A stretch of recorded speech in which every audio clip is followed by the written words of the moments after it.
Hello Virgo's, welcome to Guru माइंडी tarot. और ये reading है 11th ऑफ मई से लेके 17th ऑफ मई तक की। तो चलिए देखते हैं आपके लिए क्या मैसेजेस है इस वीक में एंड आप क्या एक्सपेक्ट कर सकते हैं लव में। Messages for Virgo's.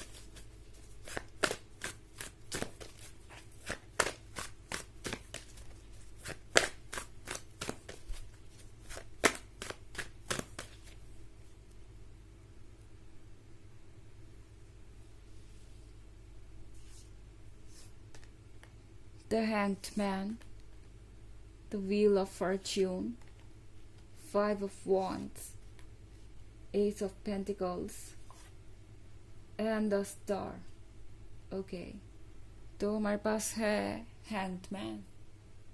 Hanged man के साथ लगता है कि फाइनली कोई अब अपने दिमाग से काम लेना शुरू करेगा। हैंगमैन के साथ ये पर्सन पहले से ज़्यादा मैच्योर होने वाला है और काफ़ी सरप्राइज करने वाला है आपको, क्योंकि अगला ही कार्ड है द व्हील ऑफ फॉर्च्यून का। व्हील ऑफ फॉर्च्यून के साथ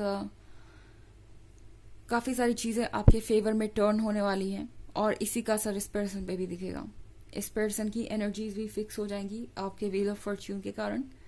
एंड ये पर्सन डेफिनेटली अब ये समझ रहा है कि इन्हें इस रिलेशनशिप के लिए स्टैंड करने की ज़रूरत है या फिर अपने कंफर्ट जोन से बाहर आने की ज़रूरत है। इन्हें अपनी इमेच्योरिटी को पीछे छोड़ना पड़ेगा अगर वो एक सीरियस रिलेशनशिप चाहते हैं आपके साथ। अगर वो वाकई खुश रहना चाहते हैं तो उन्हें दूसरों की जजमेंट की परवाह करना बंद करना होगा। उन्हें दूसरों की रिस्पॉन्सिबिलिटी लेना बंद करना होगा। इनफैक्ट यहाँ 5 ऑफ wands के साथ बहुत कुछ ऐसा है जो इस पर्सन के मन के अंदर चल रहा है पर अभी ये कह नहीं रहा है। ओके, इस पर्सन का जो ट्रांसफॉर्मेशन है वो ऐसा नहीं है कि एक दिन में या एक वीक में ही हो जाएगा, पर 5 ऑफ wands के साथ इस पर्सन ने अब सोचना जरूर शुरू कर दिया है कि अगर उन्हें इस रिलेशनशिप में रहना है तो उन्हें क्या क्या चेंजेस लाने पड़ेंगे, किस किस को फेस करना पड़ेगा और कौन कौन सी सिचुएशन से बाहर आना होगा। ये पर्सन सारे ऑब्स्टेकल्स के बारे में सोच रहा है। तो बेसिकली इस वीक में ये पर्सन प्लान बना रहा है कि किस तरीके से वो अपने इस एस ऑफ पेंटिकल्स को हासिल कर सकते हैं।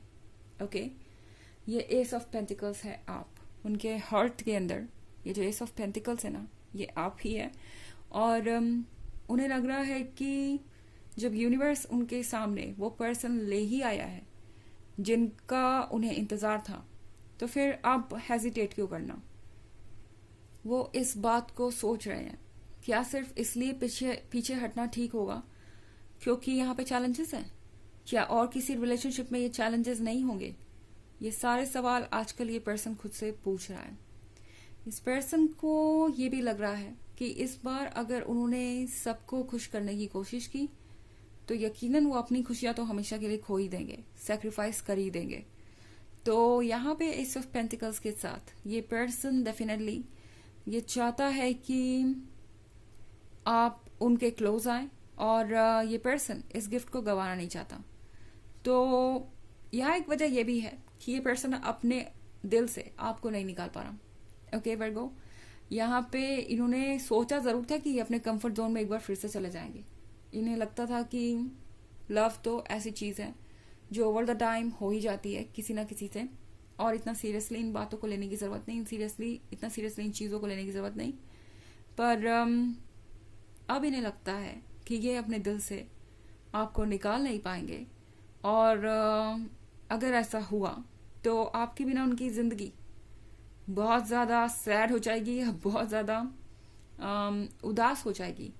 एंड इसीलिए ये पर्सन अब जानता है कि उनके पास सिर्फ एक ही चारा है, अपनी खुशियों को बचाने का या आपके साथ इस रिलेशनशिप को बचाने का।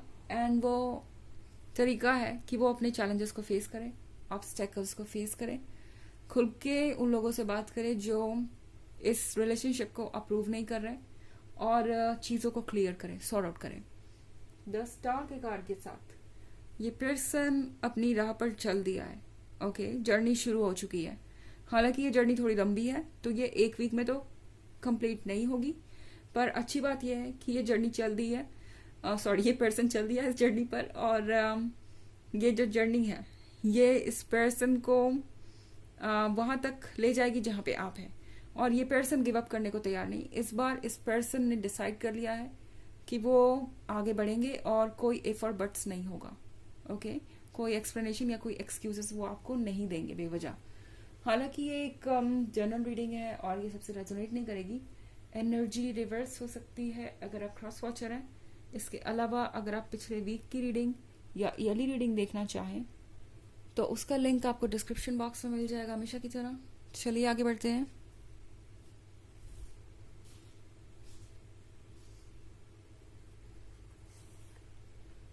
King of Swords, the Sun,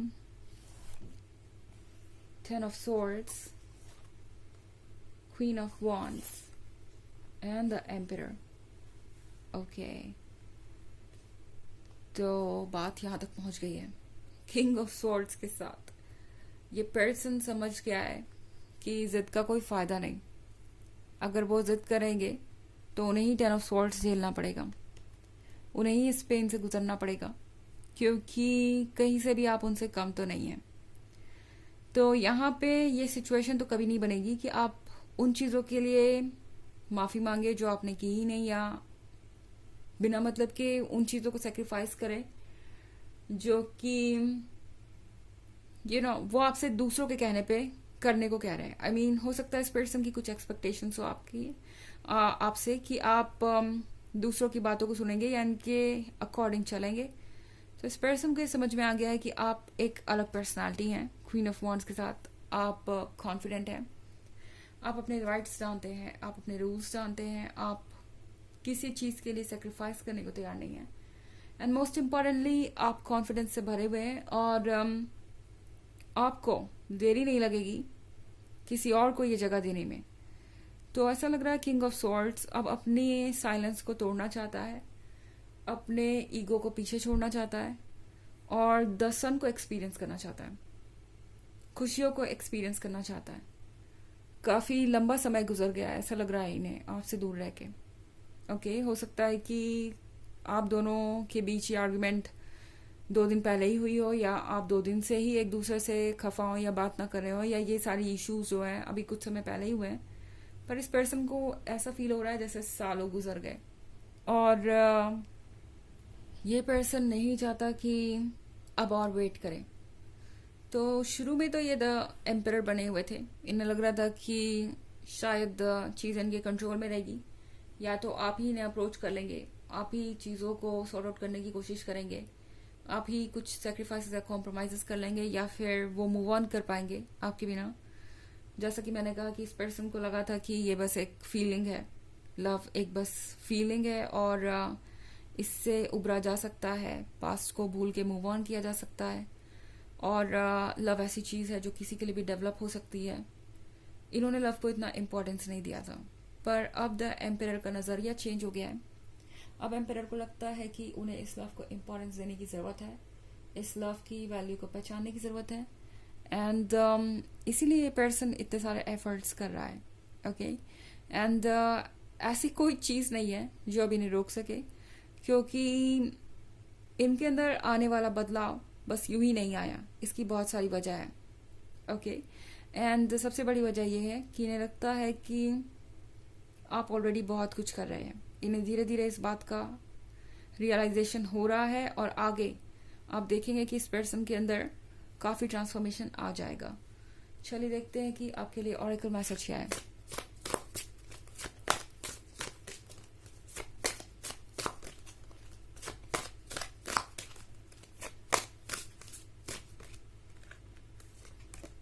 support, your life purpose fully supports you. तो ये कार्ड आपको कह रहा है कि अपने लाइफ पर्पस पे ध्यान दीजिए। जब हम अपने लाइफ पर्पस को पूरा करते हैं तो यूनिवर्स हमें पूरी तरह से सपोर्ट करता है, हमें रास्ता देता जाता है एक के बाद एक। भले ही हमें लगे कि आगे तो कुछ दिखाई नहीं दे रहा या आगे तो कोई रास्ता ही नहीं है, पर बस यूं ही रास्ते निकलते जाते हैं। तो टैरो भी आपसे यही कह रहा है कि जो आपके मन में आए वो कीजिए। इस पॉइंट पे आपका इंट्यूशन बहुत इंपॉर्टेंट है। अपने तरीके से चीज़ों को हैंडल कीजिए, किसी भी हाल में अपने सेल्फ एस्टीम को हार्म मत होने दीजिए या अपने सेल्फ एस्टीम को सेक्रीफाइस मत कीजिए। बाकी सारी चीज़ें यूनिवर्स आपके लिए खुद ब खुद कर देगा। ओके, सबसे पहला पर्पस तो किसी भी ह्यूमन का यही है कि वो खुद पे वर्क करे और खुद को वो वैल्यू दे जिसका वो हकदार है। तो ये हमारी ड्यूटी है और ये हर किसी को करनी ही चाहिए। तो ये है रीडिंग इस वीक की। आई होप आपको अच्छी लगी होगी। Thanks for watching. Till next video, bye.